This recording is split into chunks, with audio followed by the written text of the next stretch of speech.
When an emotionally devastating trial takes over the internet, experts often feel pressure to say something immediately.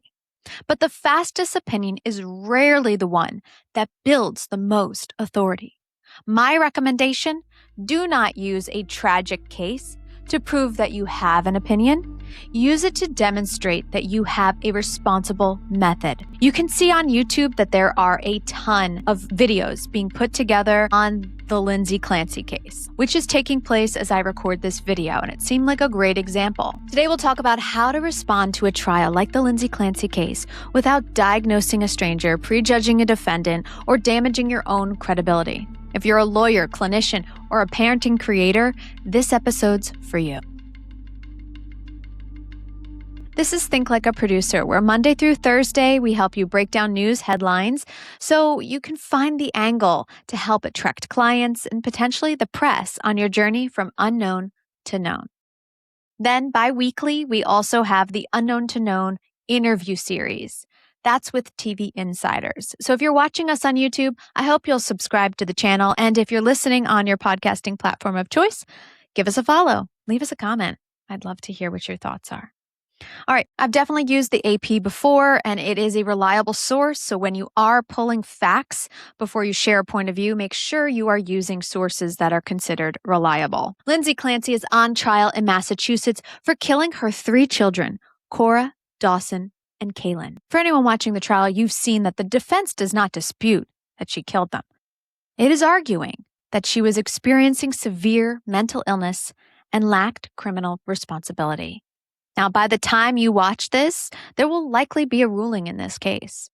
But the point of this conversation is for you to start thinking about how you would talk about a news story like this to showcase the value add that you can offer to your clients and even to the press.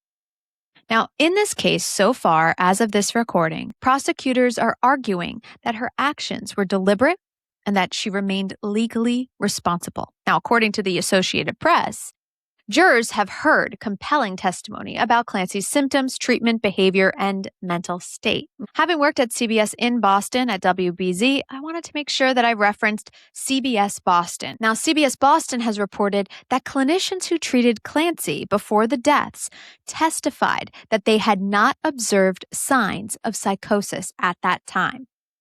Other defense witnesses have testified that she later described hearing a voice and that they believed she did experience psychosis.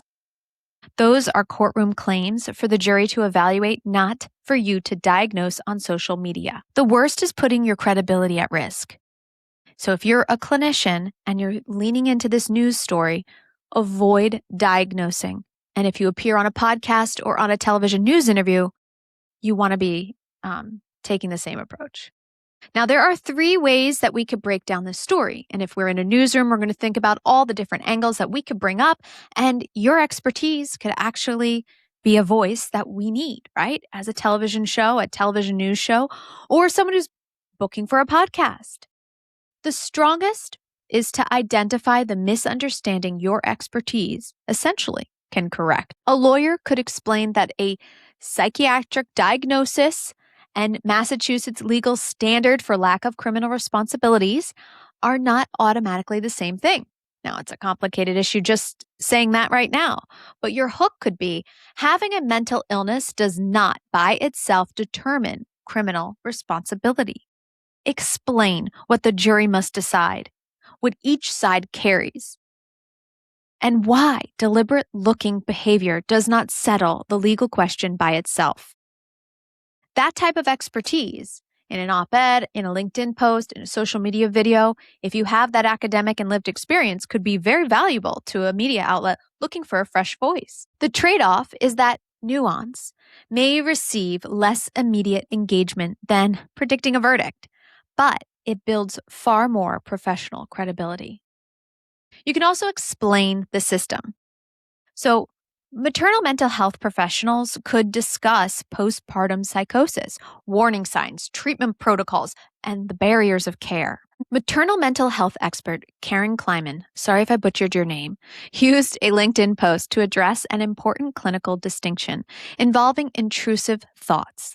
The discussion beneath it also demonstrates how quickly people's experiences and opinions can complicate an already sensitive subject. The Policy Center for Maternal Mental Health took a resource-led approach. Rather than attempting to decide the Clancy case online, it shared information about postpartum psychosis, risk factors, and warning signs. That is useful thought leadership. You can turn attention into education. Now, if you're a parenting creator, mommy blogger, you could say something like, here is what parents need to know when a case like this creates fear. Direct people toward qualified resources. Explain how to support someone who appears to be struggling with this. Discuss what questions families can ask providers. But the trade-off is that this may feel less emotionally satisfying than declaring who's right and diagnosing her when you don't have the background. But it gives your audience something constructive to do and to engage with. And that can help you build your authority and become a more reliable source, maybe for a parenting magazine. So before posting about any emotionally charged case, use this producer's test. What is the audience misunderstanding? What can my experience establish? What can't my experience establish? And what distinction can I teach? You may even want to ask, what useful action can I offer or demonstrate? If your post cannot answer these questions, you may not have an angle yet. You may only have a reaction. The larger lesson is transferable to any story. A major case does not require you to become a legal reporter or an internet detective. Your job is to clarify the part your professional method allows you to explain. That is how restraint becomes authority. And that's what we're doing here. Again, if you're liking this content, be sure to follow us on your podcast platform of choice or subscribe to the YouTube channel. On Fridays, we have Fun Fridays.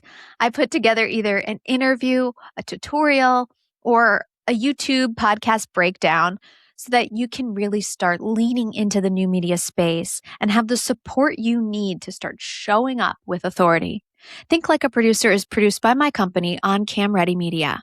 We help experts find those credible angles, develop stronger thought leadership, and communicate with authority on camera so that you can attract clients, become more ready for press, and go from unknown to known strategically.